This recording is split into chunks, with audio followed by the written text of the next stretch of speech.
So it's 50-50, and the basketball will be in the hands of the Iowa Hawkeyes. Nebraska on a 2-minute, 20-second scoring drought. The Let's Go Hawks chant breaks out from the Iowa faithful seated immediately behind us. It's Cooper Koch, Kel Combs, Alvaro Fulgaris will check in for Tavion Banks as Bennett Sturtz and Tate Sage remain out there. Sage has given them some really good minutes, and for Bryce Sanford in Nebraska, it's been a little bit of a rocky start offensively. Yeah, it has been, but Bennett Sturtz leading all scorers with 15. Kel Combs with the basketball. He's guarded by Hoiberg. To the top of the key for Fulgaris. Now here's Sturtz, gets the switch into the short roll for Fulgaris. No look past Sage, back out Sturtz. Relocated away from Frager, was looking for the lead, and he missed everything. A special delivery by FedEx Airmail to the baseline. Saying that's on me. Don't love this matchup right now, Justice. A Frager on Sturtz. That cost Nebraska and Iowa City. As you mentioned, it'd be a lot better if you put Bryce Sanford on that body of Bennett Sturtz or Jamarcus Lawrence. It remains tied at 50 to the left side for Hoiberg. He found Sanford looking for it off the curl, and he got it. Bryce Sanford, he's only missed one shot. He's got his third three of the ball game. You cannot let him get any sort of separation, and he had very little separation, but he's able to connect with such a quick release. Sturtz, top of the key for Combs. Combs looking for Fulgaris. It's back to Sturtz. Corner for Koch. Reload three. Yes, tie ball game, 53 all. That's what you're going to get into if you leave Koch open. Corner three specialist is what he is. And Koch, 2 of 4 from long range, is the reason he has shot 55% from three in his last 7. Basketball in the hands of Jamarcus Lawrence. He's guarded by Tate Sage, looking for the handoff to Sanford. Lawrence thinking about an ISO, gets it to Frager. Opens it up, waiting for a screen from Mast. Frager goes left-hand side, gets it to Mast, back to Frager. Reload, reset, three. You bet for Braden Frager, and he's jacking right at Kel Combs. Started 3 of 3 from long range, then missed one, didn't get a whole lot of looks a little bit later. Now 4 of 5. Really good shooting from Braden Frager. Want to see him get downhill. Huskers keeping the Hawks just at arm's length. Still one possession ball game, 56-53. 13:02 remaining on the clock. It starts with the basketball. Now 10 seconds to play. Trying to drive in against Frager. Creates separation from 12. Off the back iron and a rebound for Bryce Sanford. You got to capitalize right now if you're Nebraska if you really want to grab a hold of this ball game. Frager's won the last 2 matchups on the defensive end. He's forced an air ball and a miss from the mid-range. Left side for Lawrence. They're holding Sanford underneath. They want the call. He doesn't care. Fall away mid-range. You bet. Book it. Bryce Sanford. Sanford saying, give me something. You're not calling anything. This has turned into a Big Ten West football game for him. Sturtz got lost a little bit. 5-point lead. Lost in the sauce is the Big Ten All-Media first team. 58-53. Huskers have gotten a little bit of a spurt. They're 3 of their last 3. Right corner, Koch wants another. Just rolled in and out. Boy, how unlucky is Cooper Koch, but he's had 2 of those same misses. You're a Nebraska fan. You are taking a massive sigh of relief on that 3. Hoiberg, he got trapped up top. Lawrence trying to drive in against Sage. Kick to the corner. Frager pump fake. Driving in. Kick out. Bryce Sanford puts it on the deck again. Great movement by the Huskers. Spray out. Frager reload 3. Oh, just off the side of the rim and a rebound for Bennett Sturtz. If he would have made this place would have exploded, Bobby. It would have. It would have, and it would have led to probably another Ben McCollum timeout. Fulgaris with the basketball. Skip, Koch. Oh, boy, so Hoiberg covered a ton of ground. Quick as a hiccup. It's Sage with the basketball. 10 seconds to shoot. 11:35 on the game clock. Right side, Sage guarded by Mass. 7 seconds. Skip, Cutter, Combs lays it in with the right hand for 2. Frager got lost on the help side. Yeah, Frager gets lost on the help side. There's the McCollum timeout. You bring it to a 3-point game. Takes it to the under 12-minute timeout as well. Well, Frager gets lost, and what that does is that allows Kel Combs to dribble down the middle of the lane as they have the basketball trapped in the corner, are able to find him cutting to the hoop in an easy 2 points. I think that Fred Hoiberg's going to be a big fan of this timeout as well.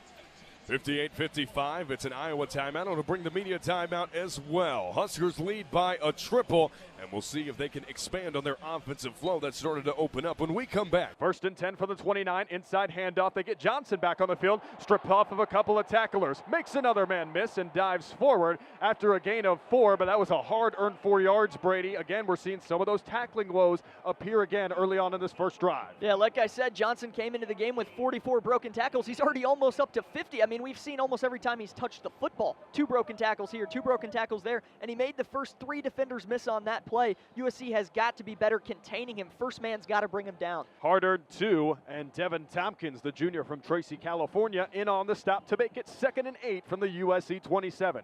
8:38 left to go here in the first quarter. Barney goes into motion. Raiola will go on the move, keeps it himself, calls his own number, and dives forward.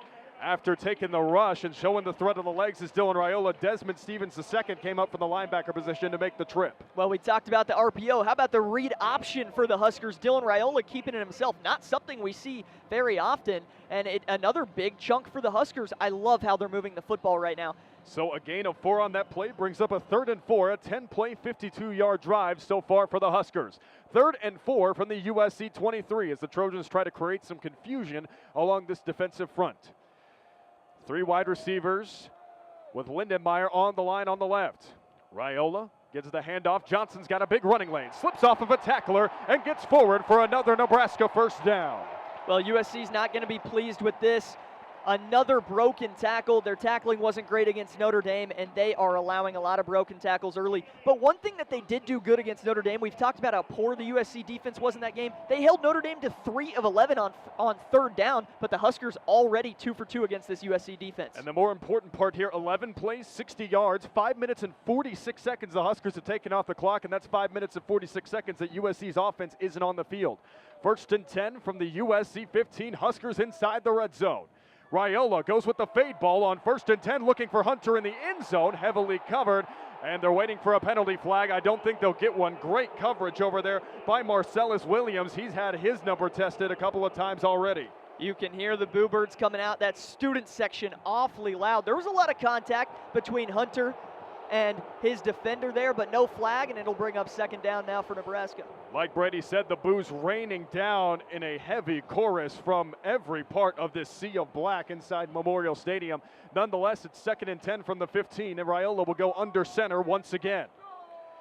5 offensive linemen with Lindenmeyer along the line. Barney goes into motion. Handoff to Johnson. And this time USC got numbers in the backfield, and they were able to drag him down before he got going. A great tackle right there by Desmond Stevens II, his 3rd already of this drive. Yeah, and he had 10 tackles, a career high. Last 2 weeks ago against Notre Dame, already 3 tackles on the opening drive. And this is good for the Huskers. I would say both teams in this game would consider their offense to be their specialty. So you want your offense on the field, and keeping USC's offense off the field is exactly what you need to be doing. 3rd and 9 for the 14. Huskers already 2 for 2 from 3rd down on this drive, and they've got a long 9 yards to get to. USC's talented pass rushers with plenty of leeway. They send 5. Raiola's going fade ball, looking for Key along the side. 2-hand snag. Did he get it? Yes, he did. Touchdown, Nebraska. That was one of the better catches that I've seen a Husker make this season. Dane Key had a receiver draped, or a defender draped all over him. There was lots of contact, and here come the balloons. And one ends up inside our studio. The extra point attempt from Kyle Cunanan set to go, but what a throw by Raiola, what a contested catch by Dane Key, and that's exactly what they brought him into this offense for, Brady's, to make 50-50 balls into 70-30s or 80-20s. Well, Holgerson was pestered about it all week. How do you get Dane Key involved? How about 2 one-on-one balls in the first drive, and one of the better catches that I've ever seen. Dane Key makes a great grab, and the Huskers with an early lead after forcing a 3-and-out. Cunanan on to attempt the extra point as Nebraska chunked off 7 minutes and 1 second of time of possession. 6-0 Huskers as Cunanan lines up the extra point try. And that one rings through the middle of the nets. It's good. 7-0 early for Nebraska on a 14-play, 75-yard drive that took 7 minutes and 1 second. Coming up, we'll see how USC's offense can respond. We're taking a break. You're listening to this highly anticipated Big Ten matchup between Nebraska and USC on 90.3 KRNU. And welcome back inside Memorial Stadium alongside Brady Alderson. I'm Justice Rohde, Christopher Sullivan-Diaz, Colin Davalon, Beck Frazier, and of course our great professor Bill Dolman in the booth with us. Brady, it was a 14-play, 75-yard drive in 7 minutes and 1 second of clock chewed up. Nebraska's offense, a long, efficient, sustained drive to open up the contest. And now we see how USC's offense responds. Just 7 yards on the first drive. They went 3 and out. How do they have to respond to this? What do they go to try to create some offensive momentum of their own? I'm not sure if I gave the Huskers defense enough credit coming into this game. They've got the second best pass defense in the nation, and I was thinking maybe that's because their strength of schedule. They haven't really played a good offense yet, and this is an offense in USC that's got 2 possible NFL wide receivers, 2 possible NFL tight ends, and they shut them down in the pass game. USC has got to get the run game going, Nebraska's giving up over 5 yards a carry right now as a rushing defense, but they did a good job on that first drive. USC's got to change something up. We saw everything from the Huskers on that opening drive. This is an offseason that's kind of been, everybody was wondering, okay, UCLA, are they going to be at the bottom of the Big Ten? And then they go add a big-time QB in Nico Iamaleava. Say what you will about the situation that happened at Tennessee. That was a complete circus that went on down there.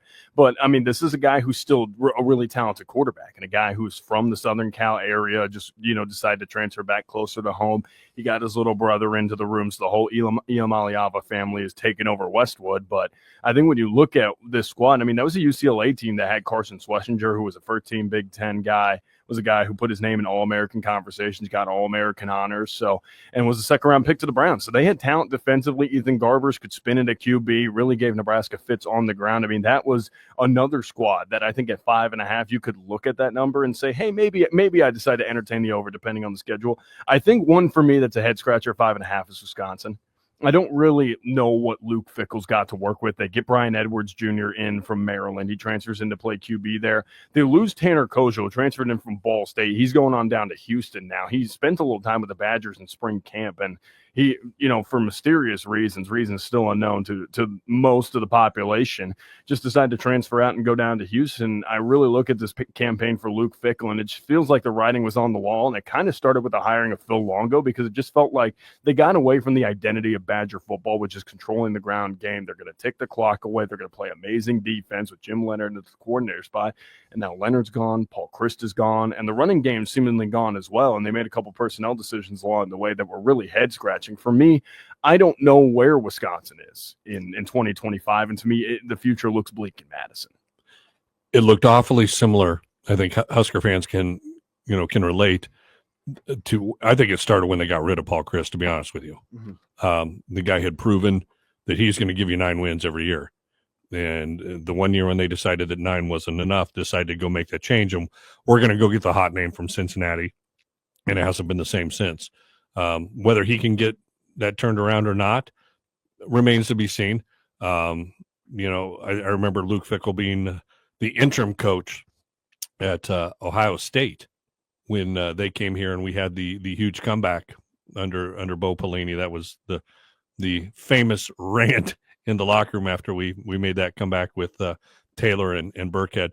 I did want to ask you before I forget this, that with all of these quarterback changes that we've talked about with these teams and these high profile guys transferring, coming in and stuff like that, outside of our little bubble here in Nebraska, where we're fortunate enough, we're returning a quarterback, not only a returner, but a returning 5-star quarterback with 1 year under his belt. Is he not really getting talked about nationally, maybe even regionally as much? And does that bode well for us?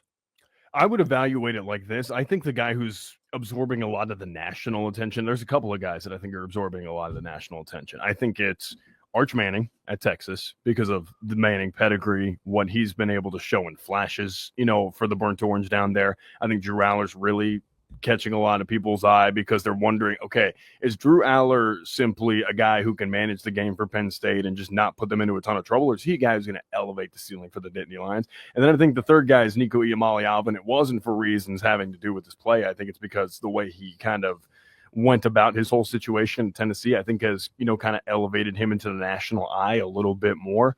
Other than that, there really isn't a ton of quarterbacks being talked about other than maybe Carson Beck to Miami. And you don't even hear much about that as you think you thought you would, too. No, so I really think the conversation is just about teams as a whole, and I haven't heard a ton of national buzz about Dylan Raiola. I know On3, J.D. Pickell does a great job trying to illustrate a lot of the talent that's going on around the Big Ten, around the SEC, but to me, there just hasn't been a ton of talk about Dylan Raiola, and honestly, for a guy like him, he might not need the national attention, right? He's already a guy who's a household name around here, is a guy who it showed flashes of being an incredible quarterback prospect, an incredible quarterback in the University of Nebraska.